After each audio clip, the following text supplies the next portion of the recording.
Oh, hey, it's Sabrina. So today I'm here to be sharing with you guys the fall book tag.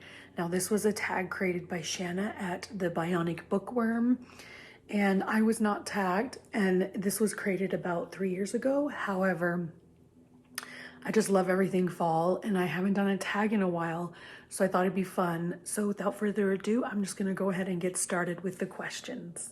Okay, the first question is crisp fall air. Name a book that felt like new and fresh to you. And for me, that book is The Power of Stillness, Mindful Living. This is a book that I read maybe 2 or 3 months ago, and I really enjoyed it. It kind of just focused on how like in the 21st century, for a lot of us millennials and Gen Xers, life is just really fast paced. And so this book just focuses on maybe not like over booking yourself, over scheduling yourself, and living a slower, simpler life. I think right now minimalism and veganism and being less wasteful is very, very in, and it's very popular.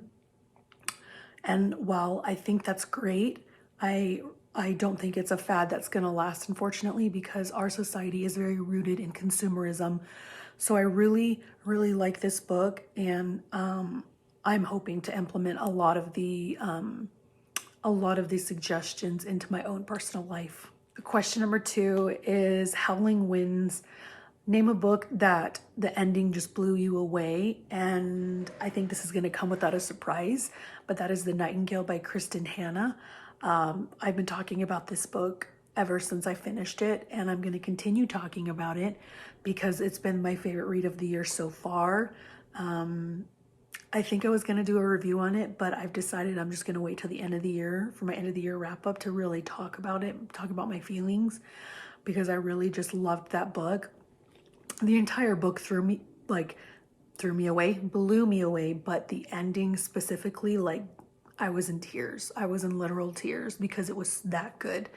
I would highly suggest it if you really like historical fiction, World War II books.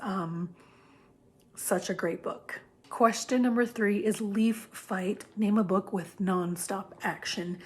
And for me, the best book that I've read recently, relatively recently, was last year. I read Mistborn, and I freaking loved it.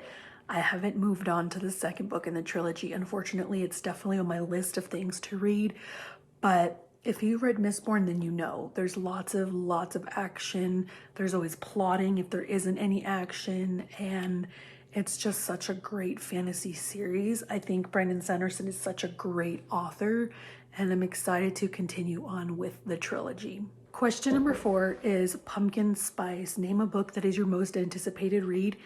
And I'm torn between two. The first one is A Midnight Library, which I've talked about recently. And then also Mexican Gothic, which is another book I've talked about recently. Those are both really great books. Mexican Gothic has already come out, but Midnight Library hasn't yet. I'm on the waiting list for Mexican Gothic at my library, but I'm gonna go ahead and say, or I'm gonna guess that I'm not gonna be able to read it for probably quite a few more months before it becomes available. If I really just get impatient, I might go ahead and buy it, but for now, I'm gonna hold off and read some other books on my TBR. Question number 5 is Comfy Sweaters. Name a book that gave you the warm and fuzzies. And for me, that would have to be A Monster Calls by Patrick Ness. I read this book a while ago, maybe a year or two ago, and I just absolutely loved it. Can you hear my son? Hold on. Okay, sorry about that. I feel like maybe I'm talking too loud, and that's why he woke up. So if you can't hear me, I'm sorry, but I'm gonna go ahead and finish the tag. Okay, so A Monster Calls. I loved that book. While it was very sad, it just gave me like a lot of feels, and that's why I chose that book for this question. it felt like it just gave me so many different emotions. And so I would highly recommend that book. I haven't read anything else by Patrick Ness, but I'm definitely going to try and read more by him. Okay, and the final question is bright colors. Name a book that has a cover with red, orange, or yellow. And I went ahead and went with Sabrina and Corina by Callie. I forgot the last name, but I'll insert a photo here. This is just a book, a collection of stories about Latin American women with indigenous heritage, and it's set in Denver. I really want to read this before the month is over because it is written by an Hispanic author, and September is Hispanic Heritage Month. So that is all the questions for the tag. I really hoped you enjoyed it. Sorry for the interruption, but I'm going to go ahead and go, and I'll talk to you guys very, very soon. Thanks for watching.